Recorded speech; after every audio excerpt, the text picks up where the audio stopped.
Hello everyone, welcome to my channel. आज हम lecture number 7 start करने वाले हैं। आज हम लोगों को इलेक्ट्रिक फील्ड पढ़ना है, ठीक है। तो इलेक्ट्रिक फील्ड पढ़ने से पहले हम लोग कुछ एग्जांपल देखते हैं, जनरल एग्जांपल देखते हैं। जैसे हम लोग मूवी देखते हैं तो मूवी में डॉन होते हैं, गुंडे होते हैं, भाई लोग होते हैं क्या, देखे होंगे हम लोग ऐसे। एग्जाम्पल अगर मैं बताऊंगा तो इस एग्जाम्पल को इससे रिलेट करने वाले हैं हम लोग, तो आराम से समझ में आ जाएगा। तो समझते हैं क्या, एक डॉन है, ठीक है। इसका ये एरिया है, इस पर्टिकुलर इलाके का ये डॉन है। ऐसा होता है, गुंडा इस एरिया का, ठीक है। तो इस इलाके में अगर कोई दूसरा गुंडा या दूसरा डॉन इंटर करेगा, दूसरा डॉन अगर इस इलाके में इंटर करेगा तो ये क्या करेगा, मारेगा ना इसको, तो पीटेगा, फोर्स लगाएगा इसके ऊपर, ये फोर्स लगा दिया, ठीक है। तो ये जो गुंडा है, ये जो डॉन है, इसका जो इफेक्ट होगा, इसका जो इफेक्ट है इस स्पेस में, इस एरिया में होगा, इस इलाके में इसका पूरा चलता होगा। इस इलाके का डॉन है ना ये, तो इस इलाके में कोई भी अगर बाहर वाला आएगा बचेगा नहीं। देखते होंगे मूवी में हम लोग ऐसा, ये पूरा इसका इलाका है, ठीक है। इस इलाके में दूसरा डॉन D1 अंदर गया तो ये जो डॉन था इस इलाके का, उसको क्या करेगा, फोर्स लगाएगा। तो ये जो इसका स्पेस था, ये जो जगह था, इसका फील्ड था, इसका इलाका था, वही इसका इलेक्ट्रिक फील्ड था। उसको कैसे रिलेट करेंगे इस टॉपिक से समझते हैं। देखना, जो डॉन है यहाँ पर, उसको हम लोग समझ लेते हैं वो एक चार्ज है, क्यों, ठीक। ये चार्ज क्यों है, इसका इफेक्ट इतने एरिया में है, ठीक है। अब इसके अंदर एक दूसरा चार्ज आया, मान के चलना Q0, इसके अंदर दूसरा चार्ज आया Q0, तो ये Q क्या करेगा, इस पे फोर्स लगाएगा, ठीक है। तो ये जो Q था, डॉन नंबर 1 था, इसका इतना इलाका था, ये पूरा उसका इलाका है, इसका पूरा स्पेस है, इसका इलाका है, पूरा फील्ड है, इसका एरिया है। तो अगर इसके इलाके में कोई अदर चार्ज आएगा तो ये क्या करेगा, इसके ऊपर फोर्स लगा देगा, ठीक। तो ये जो अपन समझे, इसको देखना पढ़ करके एकदम रिलेट करेगा। इट इज अ स्पेस, एक ये स्पेस होता है, जगह होता है, इलाका होता है, किसका, एक चार्ज पार्टिकल का। उसके अराउंड में एक स्पेस होता है, जगह होता है, जिसपे वो क्या करेगा, फोर्स लगाएगा। किस पर लगाएगा, अदर चार्ज पार्टिकल, दूसरे चार्ज पार्टिकल पर, ठीक है। तो ये होता है इलेक्ट्रिक फील्ड, ठीक है यहाँ तक। अब एक और एग्जांपल समझते हैं। अगर एक सोसाइटी है, ठीक है, उसके अंदर अगर जितने लोग रहते हैं तो वॉचमैन उनको कभी रोकेगा नहीं, वो आराम से अंदर जा सकेंगे। लेकिन कोई बाहर वाला अगर सोसाइटी के अंदर इंटर करेगा तो वॉचमैन उस पर फोर्स लगाएगा ना, कि तुम कौन हो, बताओ, अपना नाम रजिस्टर करो, कहां से आए हो, किसको मिलना है, तो उस पर फोर्स लग रहा है। तो एक इलाका होता है इलेक्ट्रिक फील्ड, जो एक चार्ज के कारण क्रिएट होगा। और अगर उस इलाके में कोई अदर चार्ज आएगा तो जिस चार्ज का एरिया था वो चार्ज उसके ऊपर क्या लगा देगा, फोर्स लगा देगा, उसको इलेक्ट्रिक फील्ड बोलते हैं, ठीक है यहाँ तक। अब इसका और मैथमेटिकल फॉर्म में भी देखते हैं। ये जो इलेक्ट्रिक फील्ड होता है इसको E से डिनोट करते हैं, ठीक है। यहाँ पर जो ये फोर्स लगा, किस पे फोर्स लग रहा है, इस Q0 पर। तो इसका एक डेफिनेशन और भी होता है इलेक्ट्रिक फील्ड का, the force per unit positive test charge, positive test charge, इसको टेस्ट चार्ज बोलते हैं हम लोग। अभी चार्ज के बारे में बताता हूं। The force per unit positive test charge is called electric field, इसको भी इलेक्ट्रिक फील्ड बोलते हैं हम लोग। ये मैथमेटिकल वे में हुआ, ठीक है। इसके बाद ये जो चार्ज है, टेस्ट चार्ज क्या होता है, सोर्स चार्ज क्या होता है, जो चार्ज फोर्स लगाता है, ये चार्ज फोर्स लगाया, ये सोर्स चार्ज हुआ, जिस पे लगा उसको टेस्ट चार्ज बोलते हैं। तो इसको भी देख लेते हैं हम लोग क्या है। जैसे ये चार्ज के बारे में अगर हम लोग थोड़ा सा समझते हैं, पॉजिटिव चार्ज होता है, नेगेटिव चार्ज होता है, तो वो तो जानते हैं। अलग से भी हम लोग कुछ देखते हैं। एक होता है सोर्स चार्ज, ठीक है। एक होता है टेस्ट चार्ज, ठीक है, एक होता है टेस्ट चार्ज। तो ये जो सोर्स चार्ज है हम लोगों का, इस वाले में सोर्स चार्ज है Q और टेस्ट चार्ज है Q0। ये जो टेस्ट चार्ज होता है ये पॉजिटिव चार्ज होता है और स्मॉल होता है, स्मॉल पॉजिटिव चार्ज होता है ये, ठीक है। बहुत ही नेग्लिजिबल अमाउंट का रहता है, ये बहुत ही छोटा होता है, बहुत ज्यादा छोटा, ठीक। ये जो सोर्स चार्ज होता है ये क्या करेगा, ये सोर्स चार्ज फील्ड क्रिएट करेगा, इलेक्ट्रिक फील्ड प्रोड्यूस करता है। इट प्रोड्यूस इलेक्ट्रिक फील्ड, ठीक है। और ये जो टेस्ट चार्ज होगा ये मेजर करता है इसका इंपैक्ट कि कितना फोर्स लगा, कितना इलेक्ट्रिक फील्ड लगा। बात समझ में आ रहा है क्या? तो ये टेस्ट चार्ज क्या करेगा, ये मेजर करता है, it measure the strength of electric field. जैसे है ना यहाँ पास, ये इस पे अगर फोर्स लगाएगा तो इसी पे तो ये अपना ये मेजर करेगा भाई कितने जोर से फोर्स लगाया, उसका इंपैक्ट कितना था, कितना पावरफुल फोर्स था। तो उसको मेजर कौन करेगा, क्यू नॉट। कौन फोर्स लगा रहा है, क्यों, तो जो फोर्स लगाता है वही फील्ड क्रिएट करता है, इलेक्ट्रिक फील्ड। ठीक है, तो ये चार्ज के बारे में अपने को थोड़ा सा समझ में आना चाहिए। अब इसके आगे भी देखते हैं इस फॉर्मूले को और कैसे कैसे लिखा जाता है। देखना, इस फॉर्मूले को ऐसे भी लिख सकते हैं, E equal to F upon Q naught. ये वेक्टर लगा देते हैं यहाँ पर, ठीक है।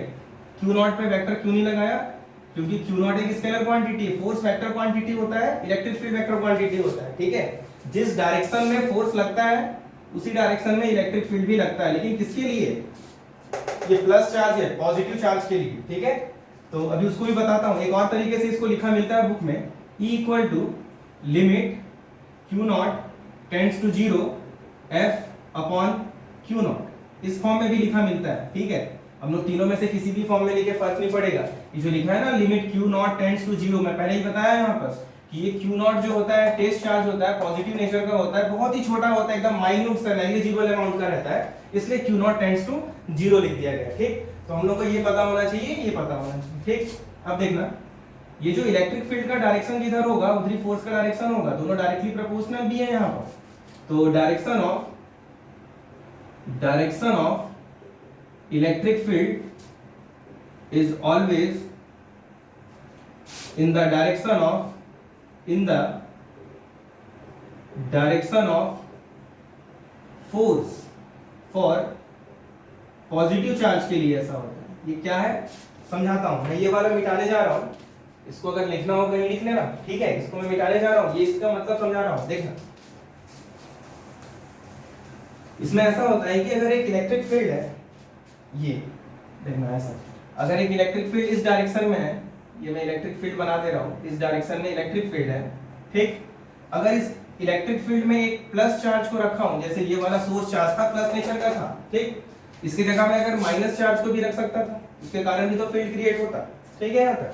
तो ये जो पॉजिटिव वाला चार्ज होता है, इसमें जो फोर्स लगेगा वो इलेक्ट्रिक फील्ड के ही डायरेक्शन में लगेगा। ये ठीक है, ये इलेक्ट्रिक फील्ड के डायरेक्शन में ये फोर्स लगा।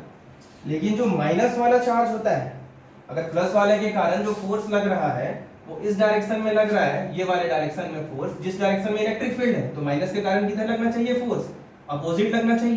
ठीक, तो ये बहुत ही इंपॉर्टेंट पॉइंट होता है कि इलेक्ट्रिक फील्ड जिस डायरेक्शन में होगा पॉजिटिव चार्ज के लिए, फोर्स का भी डायरेक्शन उधर ही होगा, और नेगेटिव चार्ज का डायरेक्शन इलेक्ट्रिक फील्ड के डायरेक्शन के अपोजिट होता है। ये बहुत ही इंपॉर्टेंट पॉइंट होता है जो आने वाले डेरिवेशन में यूज होने वाला है। प्लस चार्ज, इलेक्ट्रिक फील्ड और फोर्स दोनों का डायरेक्शन सेम होगा। अगर नेगेटिव चार्ज है तो इलेक्ट्रिक फील्ड जिस डायरेक्शन में लगेगा उस फोर्स उसके अपोजिट डायरेक्शन में लगने वाला है। ठीक है, यहाँ तक। तो ये इलेक्ट्रिक फील्ड के बारे में हुआ। इसमें एक यूनिट के बारे में भी देखते हैं, एसआई यूनिट क्या होता है इलेक्ट्रिक फील्ड का। एसआई यूनिट, ये फॉर्मूला अगर दिख रहा है तो लिखे है ना, फोर्स अपॉन चार्ज है ये, तो फोर्स का यूनिट होता है न्यूटन। ठीक है, और चार्ज का यूनिट होता है कूलम, तो न्यूटन पर कूलम। इसका एक और यूनिट भी होता है वोल्ट पर मीटर। वोल्ट पर मीटर जब हम लोग चैप्टर नंबर 2 में जाएंगे तो वहां पर इसको पढ़ेंगे हम लोग, वोल्ट पर मीटर, वोल्टेज अपॉन लेंथ। ठीक है, यहाँ तक। और भी एक चीज, ये जो इलेक्ट्रिक फील्ड होता है, electric field is a vector quantity, इसमें डायरेक्शन भी होता है। ठीक है, तो फोर्स का डायरेक्शन जिधर होगा इलेक्ट्रिक फील्ड का भी उधर ही होगा, या उल्टा भी बोल सकते हैं, जिधर इलेक्ट्रिक फील्ड उधर फोर्स, लेकिन किसके लिए, प्लस चार्ज के लिए। अगर नेगेटिव चार्ज है तो इलेक्ट्रिक फील्ड और फोर्स का डायरेक्शन अपोजिट हो जाएगा। ये डायग्राम से पता चलता है।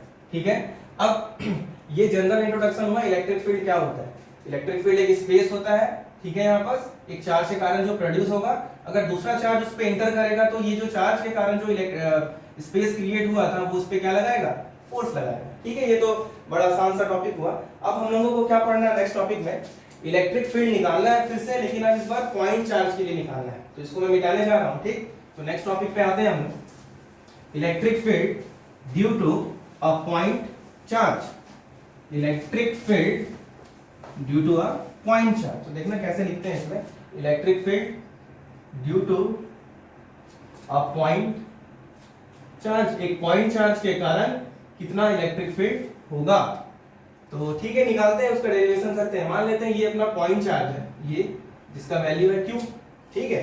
अब हम लोगों को क्या करना है, इस पॉइंट चार्ज Q के कारण इलेक्ट्रिक फील्ड निकालना है। तो कहाँ हम लोग निकालें, कितने दूरी पे निकालें, नहीं पता है, ठीक है। तो हम लोग अपने से मान लेते हैं कि मैं इसके कारण इलेक्ट्रिक फील्ड निकालूंगा एक टेस्ट चार्ज के ऊपर Q0, जो कितने दूरी पर होगा। तो आंसर है स्मॉल r दूरी पर होगा, ऐसा अपन खुद मान लिए। टॉपिक अगर देखेंगे, पॉइंट चार्ज के कारण इलेक्ट्रिक फील्ड निकालना है, तो ये मेरा पॉइंट चार्ज है, तो मैं इसके कारण इलेक्ट्रिक फील्ड निकालूं तो कहां निकालूं, तो मैं अपने से मान लिया कि Q0 पे निकालता हूं, जो r डिस्टेंस पर होगा, ठीक।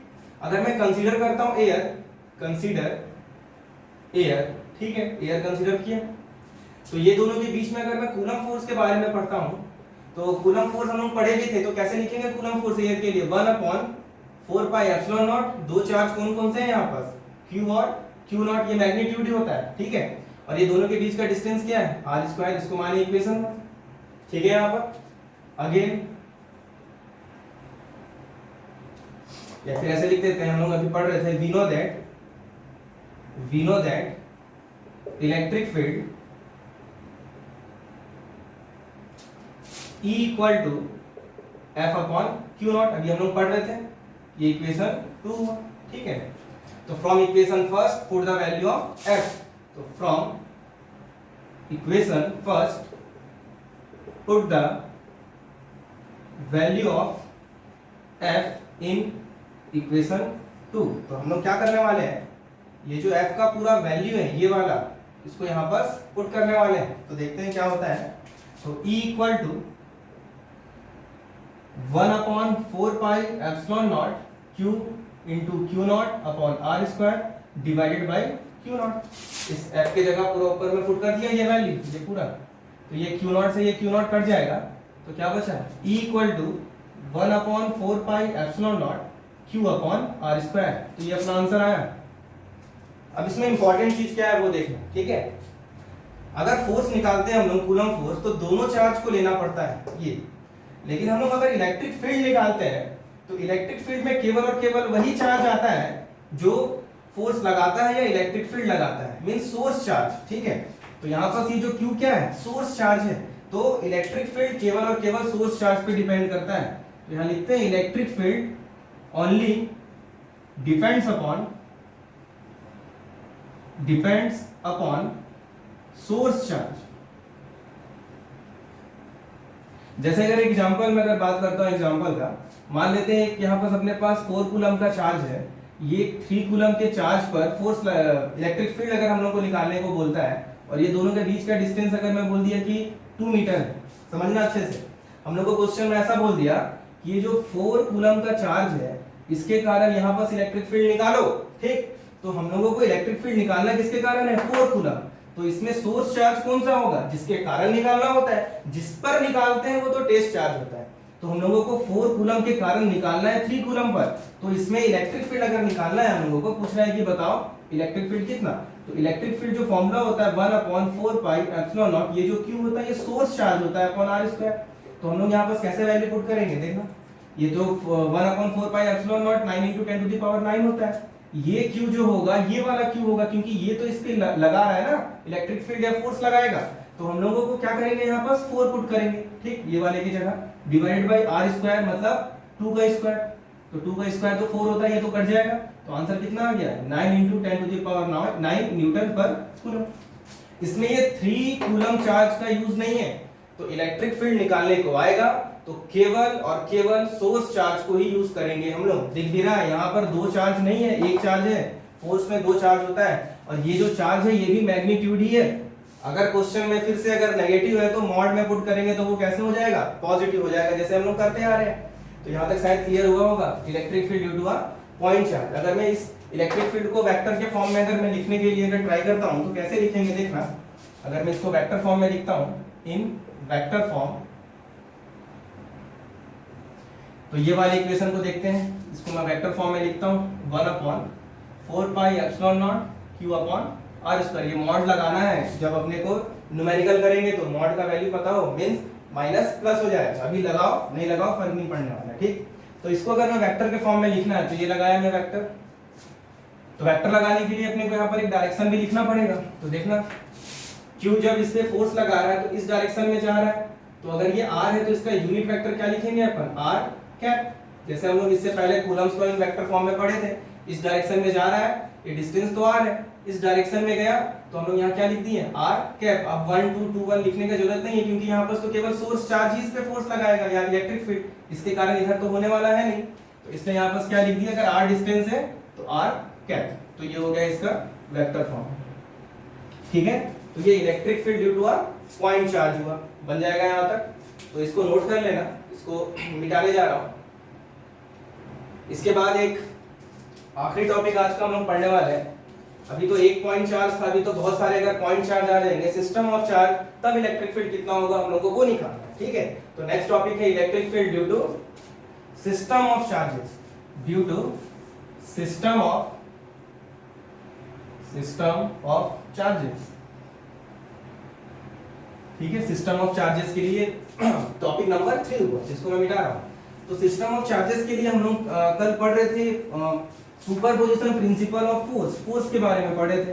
तो फोर्स का सुपरपोजिशन प्रिंसिपल क्या था कि अलग अलग चार्ज के कारण जब फोर्स लगता था तो टोटल फोर्स अगर निकालना है तो कैसे निकालेंगे, सारे अलग अलग चार्ज के कारण वाले फोर्स को ऐड करना पड़ेगा वेक्टर के फॉर्म में, तो वेक्टर के फॉर्म में ऐड करना पड़ेगा। अभी मैं यहाँ पर इलेक्ट्रिक फील्ड वेक्टर के फॉर्म में बताया था, तो ध्यान रखते हैं कैसे होता है। मान लेते हैं ये मेरा टेस्ट चार्ज है Q0, ठीक है, ये मेरा टेस्ट चार्ज है Q0। सिस्टम ऑफ चार्ज एक सिस्टम है जिसके अंदर बहुत सारे चार्ज हैं, मान लेते हैं उस सिस्टम के अंदर है चार्ज Q1, ठीक, चार्ज है Q2, ऐसे करते करते कितने बहुत सारे चार्ज होंगे Qn, जैसे कल हम लोग फोर्स के लिए किए भी थे लेक्चर नंबर 6 में, बहुत सारे चार्ज है यहाँ पर n तक, ठीक। तो अगर ये वाला इस पे फोर्स लगाएगा, देखना ये वाला इस पे अगर फोर्स लगाएगा तो ये तो रिपल होकर के इधर जाएगा। अभी थोड़ा देर पहले मैं बताया था कि इलेक्ट्रिक फील्ड और फोर्स का डायरेक्शन सेम होता है अगर चार्ज पॉजिटिव है, तो ये जो चार्ज पॉजिटिव था तो यहाँ पर क्या हुआ, ये जो फोर्स इस डायरेक्शन में लग रहा है तो इलेक्ट्रिक फील्ड भी इसी डायरेक्शन में लगेगा, इसको हम लोग E1 मान लिए। फोर्स और इलेक्ट्रिक फील्ड दोनों का डायरेक्शन सेम होता है पॉजिटिव चार्ज के लिए, ठीक। अब अगर इस पे देखते हैं, ये अगर इस पे फोर्स लगाएगा, ठीक है, ये इस पे अगर फोर्स लगाएगा तो ये इधर ही जाएगा, तो इलेक्ट्रिक फील्ड का भी डायरेक्शन किधर मिलेगा, इसको E2 मान लेते हैं, इसी तरफ मिलेगा। और अगर NH वाले नंबर के लिए देखेंगे, यहाँ तो बहुत सारे चार्ज होंगे, तो इसके कारण भी अगर फोर्स लगेगा तो ये किधर जाएगा, फोर्स इधर ही जाएगा, तो इलेक्ट्रिक फील्ड का भी डायरेक्शन इधर होगा N तक, ठीक है। तो इसमें हम लोगों को क्या करना पड़ेगा कि अगर टोटल इलेक्ट्रिक फील्ड निकालना है तो टोटल इलेक्ट्रिक फील्ड निकालने के लिए वेक्टर सम करना पड़ता है हम लोगों को, पढ़े थे हम लोग फोर्स के लिए।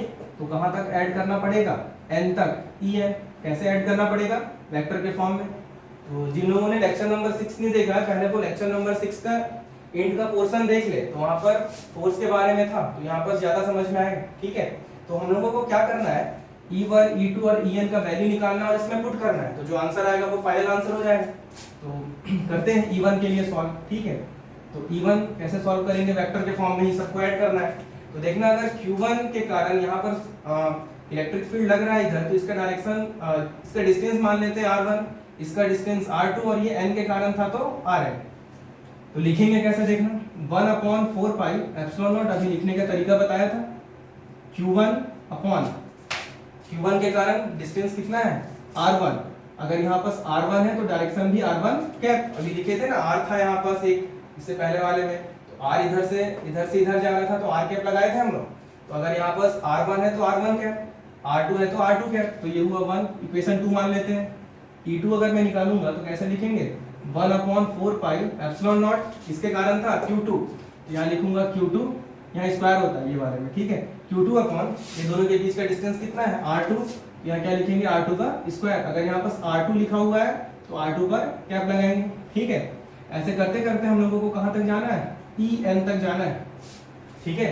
तो En को कैसे लिखेंगे, 1/4 pi epsilon naught Q upon Rn का स्क्वायर, अगर यहाँ पास Rn है तो Rn कैप, इक्वेशन नंबर 4। तो फ्रॉम इक्वेशन 1 2 3 4 इन सब का वैल्यू रखने वाले हैं। तो फ्रॉम इक्वेशन 1 2 3 एंड 4, तो अगर वैल्यू रखते हैं तो E इक्वल टू, इन सब का वैल्यू पुट कर रहा हूँ, 1/4 epsilon not Q1 R1 square R1 cap plus 1/4 epsilon not Q2 R2 square R2 cap plus dot dot dot कहाँ तक जाएगा, n तक, 1/4 epsilon not Qn upon Rn square Rn cap, यहाँ तक जाएगा। ठीक, अब यहाँ से क्या कॉमन निकलता है उसको निकालते हैं कॉमन। तो यहाँ से 1/4 एप्सिलॉन नॉट तो कॉमन निकल गया, बच क्या रहा है यहाँ पास, Q1 R1 square R1 cap plus Q2 R2 square R2 cap plus dot dot dot कहाँ तक जाएगा, ये n तक, Qn Rn square Rn cap. तो ये इसका टोटल आंसर निकला। इसको एक और तरीके से भी लिखते हैं हम, देखना यहाँ पर बता रहा हूँ। इसके बाद इसको और कैसे लिखा जाता है, तो देखना ये इलेक्ट्रिक फील्ड था, वेक्टर के फॉर्म में ये लगाया है वेक्टर, तो इसको और कैसे लिखेंगे, E इक्वल टू, ये हो गया 1/4 एप्सिलॉन नॉट। इसमें देखना, इस ब्रैकेट के अंदर देखना, सारे के सारे चीज क्या हो रहे हैं, ऐड हो रहे हैं। तो ऐड को समीशन के फॉर्म में ऐसे लिखते हैं, ये समीशन का साइन हुआ, ऐड करना है, ठीक है। अब यहाँ पर अच्छे से देखना, लिखा हुआ चीज तो एक जैसा है, बस नंबर चेंज है। जैसे यहाँ पर हर जगह 1 है, यहाँ पर ये सब 2 है, यहाँ पर फिर 3 आता, 4 आता, 5 आता, फिर यहाँ पर देखना हर जगह n है। तो यहाँ पर हर जगह कॉमन क्या चीज दिख रहा है, q है ऊपर में, नीचे में r का स्क्वायर है और r का कैप है। तो कॉमन कुछ ऐसा दिख रहा है, q है, नीचे में r का स्क्वायर है और r का कैप है। अभी मैं यहाँ से 1 1 1 2 2 2 3 3 3 ऐसा हटा दिया हूँ।